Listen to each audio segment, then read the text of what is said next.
Hi guys, என்னோடய ஸ்டைலில் காரக்குழம்பு பார்க்கலாமா. கொஞ்சம் கொத்தமல்லி, ஒரு தக்காளி கட் பண்ணி வச்சுருக்கேன், கொஞ்சம் கரைச்ச புளி, சின்ன வெங்காயம் கொஞ்சம், பூண்டு, கருவேப்பிலை, கொஞ்சம் கரைச்ச தக்காளி.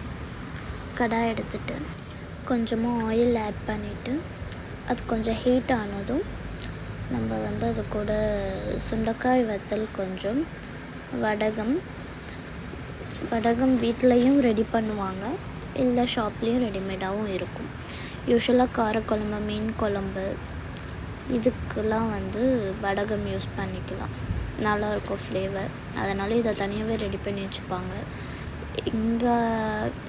இந்த சைடில் ரெடி பண்ணுவாங்க, எனக்கு தெரியல இது எங்கெங்கே யூஸ் பண்ணுறாங்க இந்த மாதிரி ப்ராசஸ் பண்ண ஒரு ப்ராடக்டை.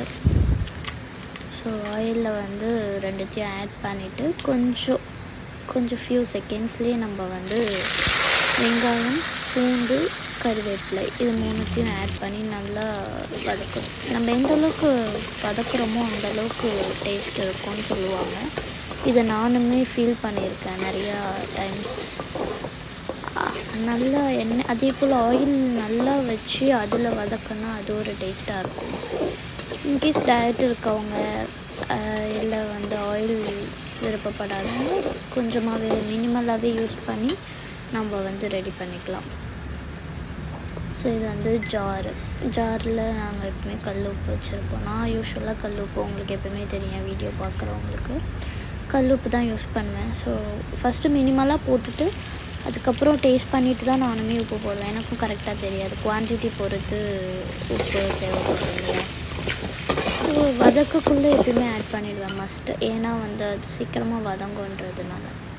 அப்புறம் கட் பண்ணி வச்ச தக்காளி அது கூட ஆட் பண்ணுறோம், அதையும் சேர்த்து நல்லா வதக்கிட்டு கொஞ்சம் வெயிட் பண்ணணும். நல்லா வதங்கினதும் நம்ம நல்லா கலரி கொடுத்துட்டே இருக்கணும், இல்லைன்னா அடி பிடிச்சிடும். எண்ணெய் நம்ம கம்மியாக யூஸ் பண்ணோன்னா அடி பிடிக்க கண்டிப்பாக ஸ்டார்ட் ஆகிடும். ஸோ நான் இதில் ஆயில் அதிகமாக இருக்கிறதுனால அவ்வளோக்கா தெரியல. சைடில் கொஞ்சம் கட் பண்ண வெஜிடபிள்ஸ் கட் பண்ண அதெல்லாம் ஈரமாக இருந்தது, அதையும் க்ளீன் பண்ணிட்டேன். இல்லைன்னா பார்க்கக்குள்ளலாம் கொஞ்சம் டென்ஷன் ஆகும். ஸோ அதையும் க்ளீன் பண்ணிவிட்டு அதையும் திருப்பி கலரி கொடுத்துட்டு கடாயில் இருந்தது. ஸோ கலரிட்டு என்ன பண்ணணும், நெக்ஸ்ட்டு வதங்கினதுக்கப்புறம் நம்ம கரைச்சி வச்ச தக்காளியும் அது கூட சேர்த்து அதையும் கொஞ்சம் நல்லா வதக்கிட்டு கொஞ்சம் அந்த வாசனை போனதுக்கப்புறம் நம்ம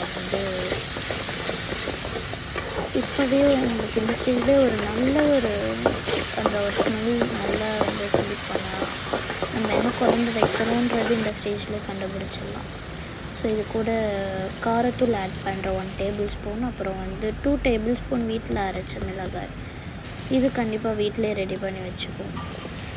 ஸோ இந்த மிளகாய் தூளை அதே போல் காரக்குழம்பு, மீன் குழம்பு, சாம்பாருக்கு, இல்லை பொரியல் ஏதாவது பண்ணுறோம், இல்லை கிரேவி பண்ணுறோம், எல்லாத்துக்குமே இது தான் யூஸ் பண்ணுவோம். மோஸ்ட்டாக நான் யூஸ் பண்ணுறது இந்த ரெடி பண்ண காரத்தூள், அப்புறம் ரெடி பண்ண வீட்டு மிளகாய் தூள்.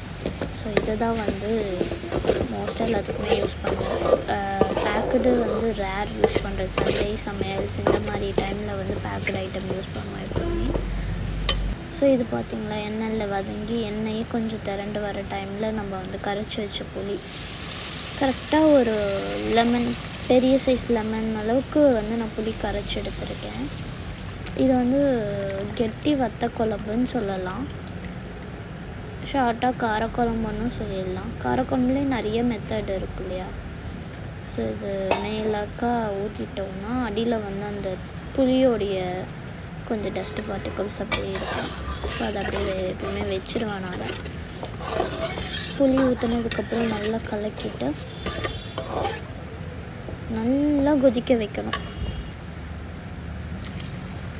நல்லா கொதிச்சு புளி மட்டும் ஊற்றிட்டு விடக்கூடாது, ஒரு கிளாஸ் ஆஃப் தண்ணியும் நம்ம அது கூட ஊற்றிட்டு, எந்த அளவுக்கு தண்ணியாக வேணுமோ, குழம்பு தண்ணியாக வேணும்னா நிறையா தண்ணி ஊற்றிக்கலாம், இல்லை கொஞ்சம் கெட்டியாகவே இருக்கும், 2 பேர் 3 பேர் தான் இருக்கும்னா நம்ம 1/2 கிளாஸ் தண்ணி ஊற்றிக்கிட்டாலே போதும். ஸோ பார்த்திங்கன்னா இந்த டைமில் சூப்பராக இருக்கும், நல்லா சுண்டி வந்திருக்குல்ல குழம்பு. சைடில் இருக்கிறதெல்லாம் நல்லா வந்து ஒன்றா சேர்த்துட்டு இன்னும் நல்லா சுண்ட விட்டோம்னா எந்தளவுக்கு இது வந்து இந்த மெத்தட் வந்து நல்லா சுண்ட விட தான் சூப்பராக இருக்கும் குழம்பு, கெட்டியாகவும் இருக்கும். ஸோ அப்படி ஸ்பூனில் எடுத்தால் கொஞ்சம் அப்படியே கெட்டியாக வர டைமில் நம்ம வந்து ஸ்டவ் ஆஃப் பண்ணிட்டோன்னா அது இன்னும் கொஞ்சம் டைம் ஆக நல்லாவே கெட்டியாகிடும். சாப்பிட்றதுக்குள்ளே நல்ல ஒரு அவ்வளோ சூப்பராக இருக்கும். சாப்பிடவே நமக்கு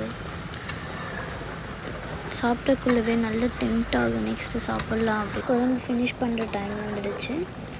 ஸோ வந்து லாஸ்ட்டாக நம்ம நறுக்கி வச்ச கொத்தமல்லி தழை போட்டு அதை ஒரு கலரும். கொத்தமல்லி ஏன் நான் போடுறேன்னா நம்ம வந்து ஒயிட் ரைஸில் வந்து பசைஞ்சு சாப்பிடக்குள்ளே சூப்பராக இருக்கும். ஸோ அதுக்காக அது லாஸ்ட்டாக போடக்குள்ளே ஒரு ஃப்ளேவர் கொடுக்கும். அதனால தான் எப்பயுமே எல்லாத்துலேயுமே வந்து கொத்தமல்லி லாஸ்ட்டாக யூஸ் பண்ணுவேன். கொஞ்சம் கறிவேப்பிலை, சிக்கன் செஞ்சோன்னா கறிவேப்பிலை ஆட் பண்ணுவேன். ஸோ அந்த மாதிரி. ஸோ பார்த்திங்களா, இந்த மாதிரி ஸ்டேஜில் நம்ம வந்து ஸ்டவ் ஆஃப் பண்ணிட்டாலே நல்லாயிருக்கும். வெயிட் பண்ண நல்ல ஒரு டேஸ்ட் இருக்கும் குழம்பு.